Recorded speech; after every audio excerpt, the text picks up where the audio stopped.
La fama de bárbaros sanguinarios que arrastraban los germanos estaba más que justificada, ya que incluso los romanos evitaban adentrarse demasiado en los oscuros florones de Germania.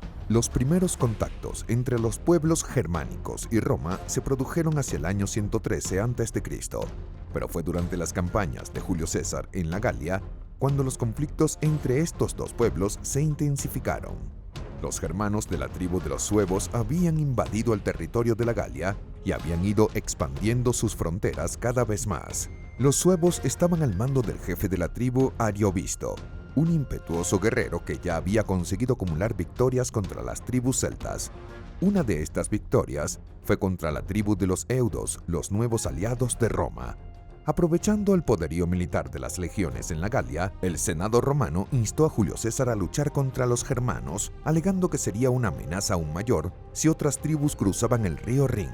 Con la llegada de César y sus legiones a su territorio, Ariovisto organizó a 120.000 de sus guerreros en la cima de una colina y durante una reunión con César, declaró que no se rendiría ni abandonaría el territorio galo.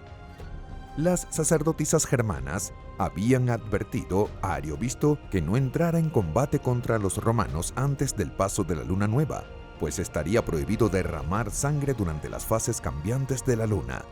Haciendo caso omiso a la advertencia, Ariovisto comenzó la lucha confiando en la superioridad numérica de su ejército. Tras atraer a los romanos cerca del río Rin, comenzó la batalla y los germanos atacaron con la famosa furia que hacía temer a su pueblo. Por desgracia para los germanos, las tácticas de batalla romanas resultaron ser muy superiores y poco a poco los germanos fueron sometidos, siendo empujados contra las orillas del río. Pocos lograron cruzar el río para escapar de las legiones y siguiendo la costumbre germánica de llevar a sus familias cerca de la batalla, muchos no pudieron escapar a tiempo para la batalla y casi toda la tribu de los suevos fue aniquilada en este día. En los años siguientes, los romanos siguieron invadiendo y conquistando territorios en Germania. Los germanos pagaron un alto precio por subestimar a las legiones de César, pero su venganza contra Roma aún estaba por llegar. Los romanos tenían la costumbre de acoger a jóvenes de las familias nobles de las tribus y naciones que lograban someter. Esto se hizo para formar a estos jóvenes como comandantes del ejército romano y para ganar la confianza de los pueblos que estaban bajo el dominio de Roma. Uno de estos jóvenes era Arminio, un príncipe de la tribu germánica de los queruscos.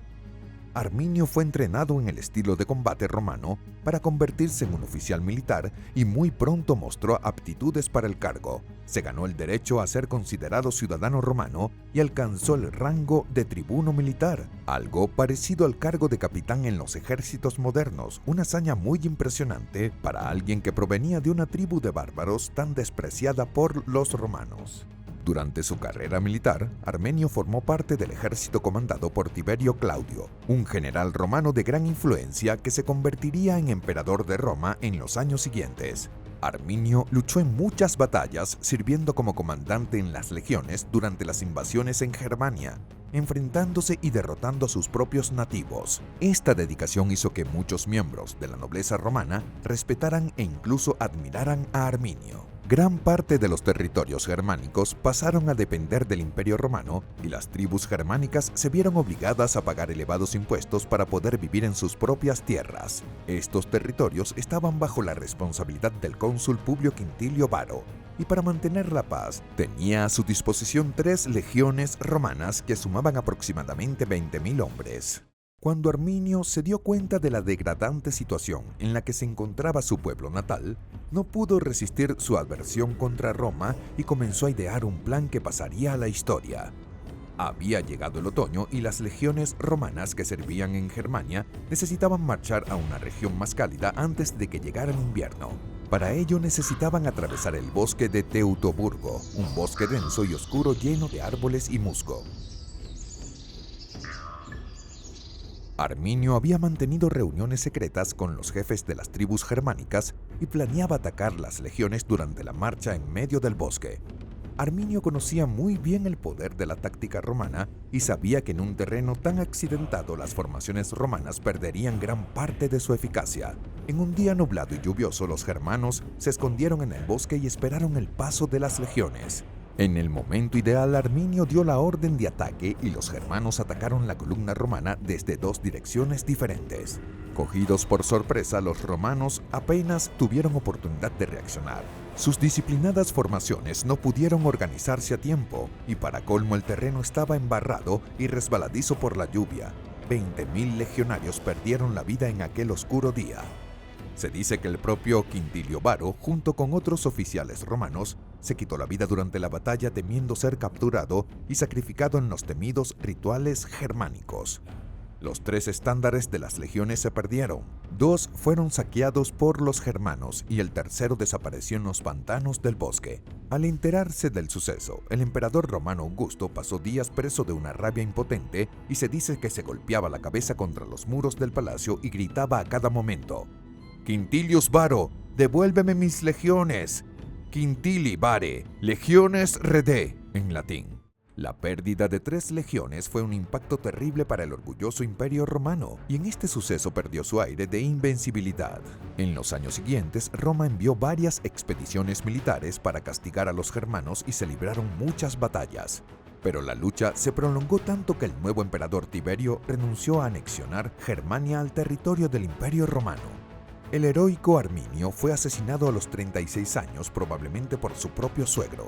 Arminio recibió el título de Libertador de Germania y es un símbolo de valentía y la resistencia de los pueblos germánicos. Las tribus germánicas fueron capaces de repeler el avance de Roma, aunque les costó un alto precio. Durante la invasión de los hunos en Europa, muchos pueblos germánicos se adentraron aún más en los territorios romanos en un período que se conocería como las invasiones bárbaras. Durante la migración de los pueblos germánicos hacia Europa occidental, algunas tribus como los vándalos, ostrógodos y visigodos sembraron el terror en los territorios romanos, saqueando y devastando muchas ciudades y pueblos. Poco a poco los distintos pueblos germánicos pasaron a dominar distintas regiones del antiguo Imperio Romano y se organizaron en los territorios conquistados. En el siglo VII, casi todos los pueblos germánicos estaban establecidos en partes de Europa. Las invasiones germánicas trajeron el desorden, la destrucción, el hambre y el saqueo al ya decadente Imperio Romano, precipitando así su desaparición.